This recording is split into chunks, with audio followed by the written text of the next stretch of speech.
முருகர் தான் வந்து சிவகார்த்திகேயன் அவர்களுடைய உடம்புல வந்திருக்கிறாரோ அப்படின்ட்டு பார்த்தா போது ராஜ் கமல் பிலிம்ஸ் அப்படின்ட்டு வரும். அதுக்கடுத்து இல்ல சாமியே தான் அப்படின்னு சொல்லும் போது கமலஹாசன் அப்படிங்கிற அரசியல் வட்டாரத்துல பார்த்தோம் அப்படின்னா வேலை எடுக்கல அப்படின்னா இங்க வேலை நடக்காது அப்படிங்கிற மாதிரி தான் இங்க இருக்கிற அரசியல் சூழ்நிலைங்கிறது. கடவுளை பாக்குறோம்ங்கிறத தாண்டி முருகரை ஐயனாறு, மாடசாமி, சுடலை மாடன் இந்த மாதிரி சொல்ற மாதிரி விருமாண்டி அப்படிங்கிற ஒரு நாட்டுப்புற தெய்வம் இருக்குது. அந்த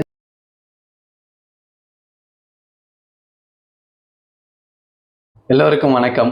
இன்னைக்கு வீடியோல எதை பத்தி பேச போறோம் அப்படின்னா சேயோன் அப்படிங்கிற திரைப்படத்தினுடைய டைட்டில் ட்ரீசர் இன்னைக்கு வந்திருந்துச்சு. அதை டீகோடிங் பண்ண போறோம். அதுல இருக்கிற சுவாரஸ்யமான ஃபேக்ட்ஸ் என்னன்ட்டு பார்த்துடலாம். இப்போ வாங்க நம்ம வீடியோக்குள்ள போயிடலாம். பிடிச்சிருந்தா லைக் பண்ணுங்க, சப்ஸ்கிரைப் பண்ணுங்க, எனக்கு அது போதும். இப்போ வாங்க வீடியோக்குள்ள போயிடலாம். சேயோன் அப்படிங்கிற படத்தினுடைய டைட்டில் ட்ரீசர் வெளிவந்திருந்தது.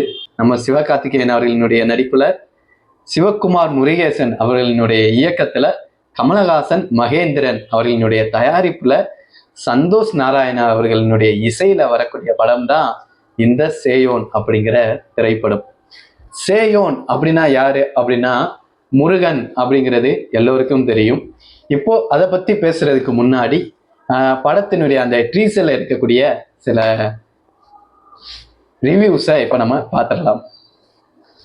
முதல்ல பார்த்தீங்க அப்படின்னா அந்த ட்ரீசர் இப்படி ஆரம்பிக்கும் போது கமலஹாசன் அவர்களினுடைய பெயர் வரதேவும் அட வித்தியாசமா இருக்கே அப்படிங்கிற மாதிரி ஒரு என்ட்ரியா இருந்தது. கமலன் அவர்களினுடைய பெயர் அது எப்படி வரும் அப்படின்னா, சாமி நாடகத்துக்கு அடிக்கிறான் அப்படின்னா அவன் யாரு, சாமி கும்பிடாதவனா அப்படின்னு சொல்லும்போது ராஜ் கமல் பிலிம்ஸ் அப்படின்ட்டு வரும். அதுக்கடுத்து இல்ல சாமியே தான் அப்படின்னு சொல்லும்போது கமலஹாசன் அப்படிங்கிற பெயர் வரும்.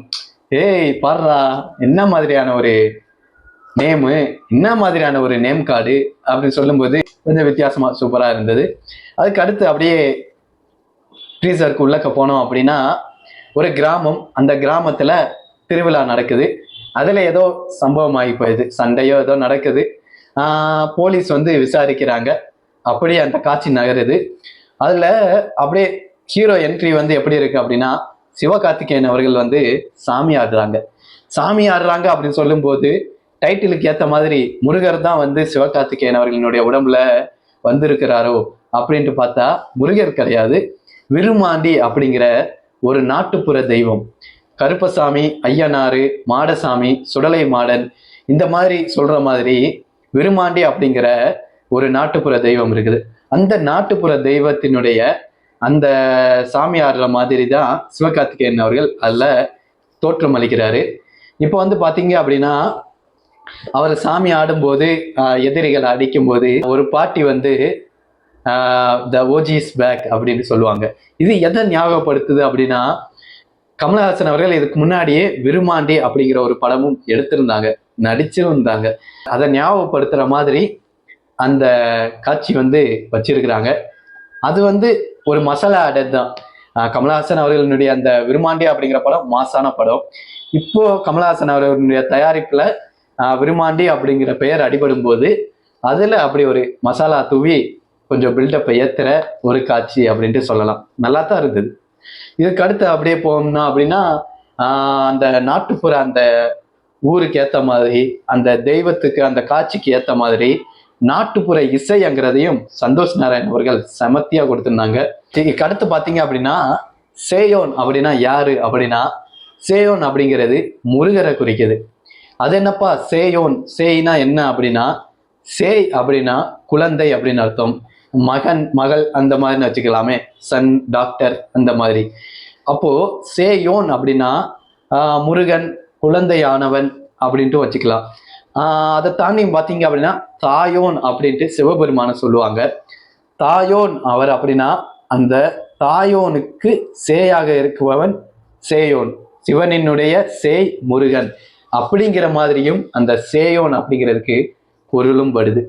இந்த சேயோன் அப்படிங்கிற வார்த்தை இப்பதான் யூஸ் பண்றாங்களான்னு கேட்டா கிடையாது. பல இலக்கியங்கள்ல, பண்டைய தமிழ் இலக்கியங்கள்ல கூட சேயோன் அப்படிங்கிற வார்த்தையும் இருக்குது. இப்போ பாத்தீங்க அப்படின்னா இந்த சேயோன் அப்படிங்கிற வார்த்தை வந்து நாட்டுப்புற தெய்வங்களை பத்தி பேசுற படம் மாதிரியும் இருக்கு, முருகனை கொண்டு வர மாதிரியும் இருக்கே அப்படின்னு பார்க்கும்போது முருகரும் நம்ம நாட்டுப்புற தெய்வம் மாதிரி அப்படின்ட்டு சொல்லலாம். ஏன்னா முருகர் இங்க வாழ்ந்த ஒரு அரசன் மாதிரியும் முப்பாட்டன் மாதிரியும் தான் நம்ம தமிழ் இனத்துல நம்ம பார்க்கிறோம். முருகனை கடவுளா பார்க்கிறோம்ங்கிறத தாண்டி முருகரை ஒரு பாட்டனா, நம்மளுடைய முன்னோனா முருகரை பார்க்கிறோம். அப்படி இருக்கும்போது நம்மளுடைய நாட்டுப்புற தெய்வத்திலையும் முருகன் அப்படிங்கிறவர் இருக்கிறதுலையும், முருகரை நாட்டுப்புற தெய்வம் அப்படி சொல்றதுலையும் பெருசா எந்த தப்பும் இல்லை அப்படின்ட்டு நான் நினைக்கிறேன். ஏன்னா பெருங்கடவுளாகவும் முருகர் இருக்கிறாரு, நாட்டுப்புற வழிபாடுலையும் முருகர் இருக்கலாம் அப்படின்ட்டு சொல்றாங்க. ஆனா நாட்டுப்புற கடவுளுக்கு எந்த மாதிரியான அந்த தமிழ் சார்ந்த ஒரு மண் சார்ந்த அந்த மனம், அந்த வாசனை இருக்குதோ, முருகருக்கும் அதே மாதிரியான தன்மை அப்படிங்கிறது நம்மளுடைய வழிபாட்டுல இருக்குது. ஏன் அப்படின்னா ஐந்திணைகள்ல முருகருக்குரிய திணை குறிஞ்சி. குறிஞ்சி நிலத்தின் கடவுளா அன்னைக்கே பார்க்கப்பட்டவர் முருகர். அப்படி இருக்கும்போது முருகர் நம்ம நாட்டுப்புறத்தோடு இணைந்த ஒரு கடவுள் அப்படின்ட்டு கூட சொல்லலாம்.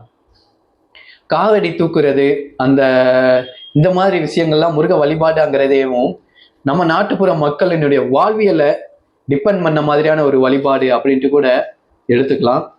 இப்போ இதெல்லாம் முருகரினுடைய அந்த சேயோன் அப்படிங்கிறனுடைய சில ஃபேக்ட்ஸ்.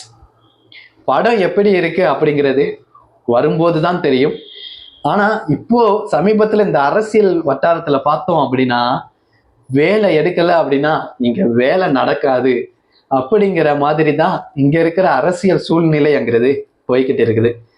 முருகரை கோவில்ல எந்த அளவுக்கு உச்சரிக்கிறாங்களோ, இப்போ அரசியல் வட்டாரத்திலையும் இந்த மாதிரி தான் முருகர் பேரை உச்சரிச்சுக்கிட்டே இருக்கிறாங்க. தமிழக அரசியல் களத்துல முருகருடைய பேரு நல்லா ஒலிக்குதுப்பா. இது மாதிரியான பல தகவல்களுக்கு காவியத்தலன் சேனலுக்கு ஆதரவு தாங்க. மிக்க நன்றி, வணக்கம்.